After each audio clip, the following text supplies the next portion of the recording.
own position on the under-16 social media ban is that I'm opposed to it because I believe it should be up to parents and that it is a backdoor way to groom our kids into accepting digital ID.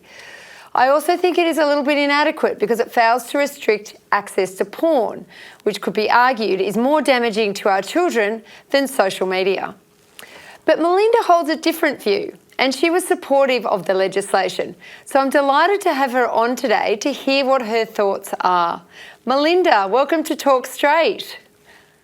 Thanks for having me, Kath, and giving me the opportunity to explain our support for raising the age of access to social media. So this ban is a world first, and it was passed by our federal parliament last week. So could you tell us broadly why you were supportive of the bill?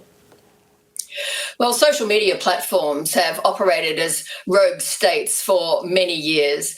They have facilitated predation, grooming, sextortion, scammers, introducing children to pornography. We need to understand that most children see pornography first on popular social media platforms.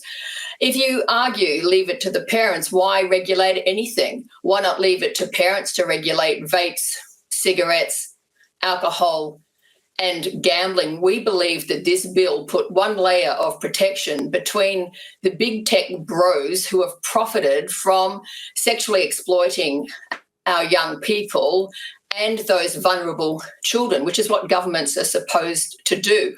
And it was quite depressing to see groups who would normally be allies lining up with the predators, the groomers, the big tech companies, and supporting their right to privacy over the well-being and protection of children and young people. So you mentioned that the bill was a little bit imperfect, but that future amendments could be made. So what were some of the ideas that you would suggest in that case? Well, the fact is we do need to rein in the big tech platforms, which have caused untold injury to children, and including declining rates of mental health, declining mental health well-being in our children.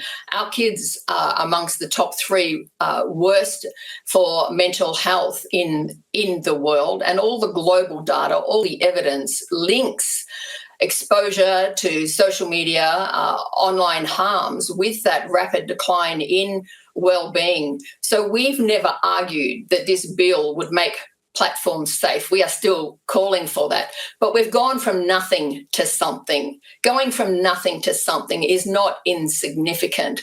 And we supported the parents who have lost their children as a result of online harms, online bullying, sextortion. 5 Australian boys have killed themselves as a result of discovering they had been sextorted, sent nudes, and then blackmailed. So we will continue to call on the platforms to be transparent, to be accountable, to prioritise safety. We've recommended a range of measures for achieving that. For example, not serving up minor children to predators and groomers through algorithms, and recommending underage accounts. We continue to report thousands of predators operating on Instagram. Unfortunately, the platform has done almost nothing to address that. And this is another example of why we need to force the big tech companies to prioritise community well-being and the safety of children over their profit margins. And we'll continue to do that. Well, I think one of the big pushbacks was people were worried about how the age would be verified, like what system would be used. And I know that you were engaged in some of the stakeholder conversations. So can you sort of elaborate on that to help reassure people that their data will be protected? Well, look, we were convinced that there are privacy-enhancing methods of verifying age. In fact, we have worked very closely with the UK Age Providers Federation for a number of years now.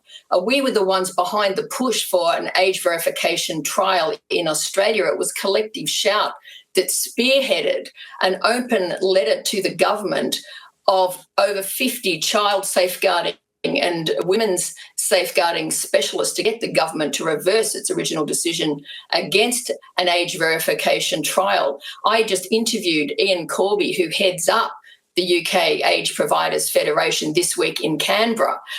The Age Providers Federation was awarded the tender to conduct that trial, and he explains very thoroughly as to how there are privacy-enhancing methods of protecting identity. And we are persuaded of this.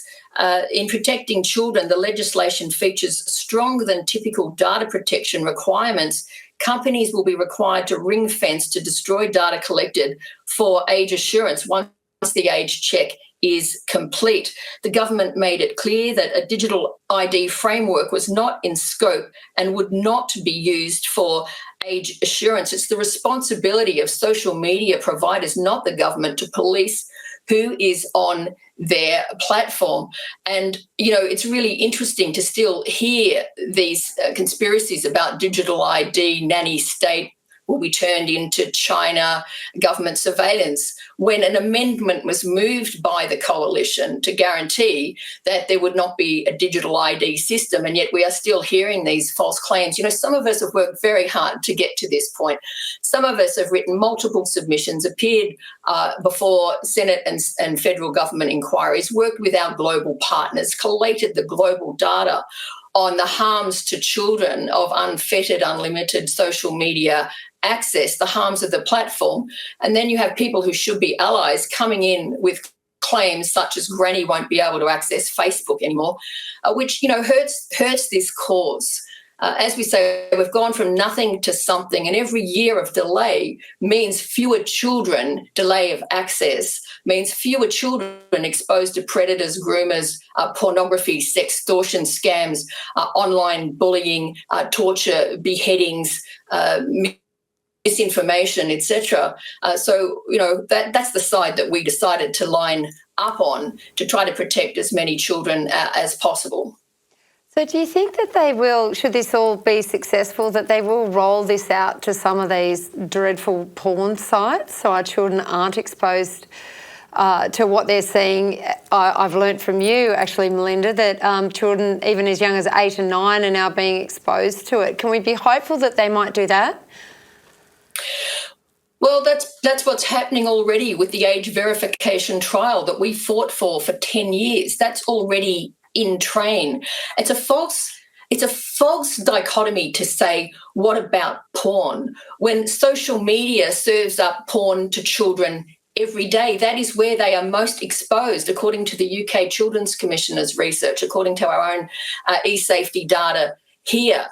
And so we support this trial. We called for it. We pushed for it. We've made it happen. It's happening right now. I attended the first stakeholder consultation on the age verification trial with the UK group that is running it.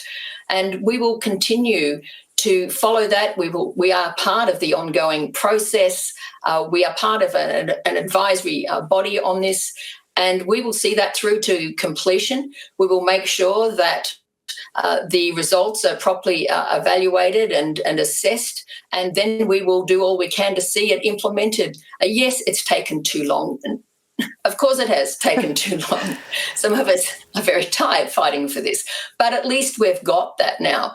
So why undermine that? Why bring out unevidenced furphies that would destabilise how far we have come and call big porn to account, call big tech platforms to account, stop them from profiting from exploiting children and young people? That fight goes on. We're helping to bring down Pornhub globally. 90% of Pornhub's content has gone because of a global campaign that we're part of, exposing trafficking, image-based abuse, non-consensual image sharing, child abuse, child rape, the drugging and raping of women and it being filmed. So those campaigns are ongoing, and all these things can work for the common good if we give them a chance. So part of your work in Collective Shout is also not only, advocating for these children and these vulnerable young women who are being exploited, but also I know over the years you've gone out there into the schools and spoken to the boys and girls. And like at the moment, what are the main concerns that the kids are coming to organisations like your own? What are the main concerns? What are they worried about? Kath, we are seeing rampant sexual harassment and harmful sexual behaviours in our schools. Collective Shout with Maggie Dent has just published a landmark report called Sexual Harassment of Teachers, the SHOT Report, which documents widespread, normalised, rampant, entrenched, routine sexual harassment of female teachers and female students. Most days in schools that I'm in this country, girls tell me they are touched, they are groped, they are threatened with rape if they don't send nudes. They have boys enacting in front of them signature acts of pornography, sexual gestures, sexual moaning and groaning noises are routine in our schools. Mothers called MILFs, M-I-L-F. I won't say what that is. If you don't know, look it up. Asian girls telling me boys come up and say, "You're my dirty little sex slave." This is all the outworking of the grooming of the global porn industry. Our schools have become sites of abuse. Girls are traumatised en masse by the behaviour of porn-saturated boys. It's a crisis. It deserves and warrants early intervention, immediate action and intervention. We are calling for more understanding of the issue, more understanding of what constitutes sexual harassment, harmful sexual behaviours. I'm working on a project with a child safeguarding specialist lawyer, Maha Mellam, where we help schools to implement frameworks for addressing harmful sexual behaviours in their schools.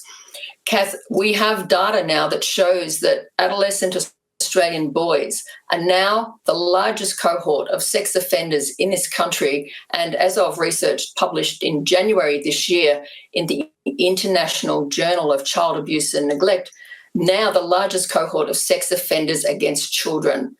It's a diabolical situation. It needs urgent action and intervention at every level of society if we are going to make schools safe places as they are legally obliged to be. This is a terrible state of affairs, Melinda. I've got 3 daughters of my own. I know there is a mental health epidemic. I know that there is self-harm. I know with respect to drugs and alcohol and what's going on. And Collective Shout and yourself are obviously doing extremely important work in advocating to protect our children. So on a final note, where can people find you? How can they follow you? What sort of support do you need? Please tell our viewers what you need from them. Thank you for that beautiful question. CollectiveShout.org is our website. We are only as strong as the collective base, the collective supporter base. This year, we have announced our record victories, 31 wins against advertisers, marketers and corporations who objectify women and sexualise girls to sell products and services. Last year was our previous biggest, which was 23 victories, but we are far past that. We need that collective action, that collective voice to bring about social change and cultural transformation. If you feel alone, if you feel the only one that hates the sexualised display windows in shopping centres at this time of year, you hate the sexualised clothing for kids, you hate the way that our children are exposed to porn from 6, 7, 8, 9, 10, rape porn, torture, sadism, bestiality, incest. If you are disturbed by all of those things, get on board, join thousands of other like-minded people. We're on all the socials, of course, all the social media platforms, and you can follow my work on all those platforms as well, Melinda, Tankard, Reist. And Collective Shout, we would love to have your listeners involved in this cause and achieve even more, especially for the benefit of our most vulnerable, our children. A very worthy cause. So Collective Shout, look them up, everybody. Thank you so much for your time today, Melinda, and we'll be back after this break.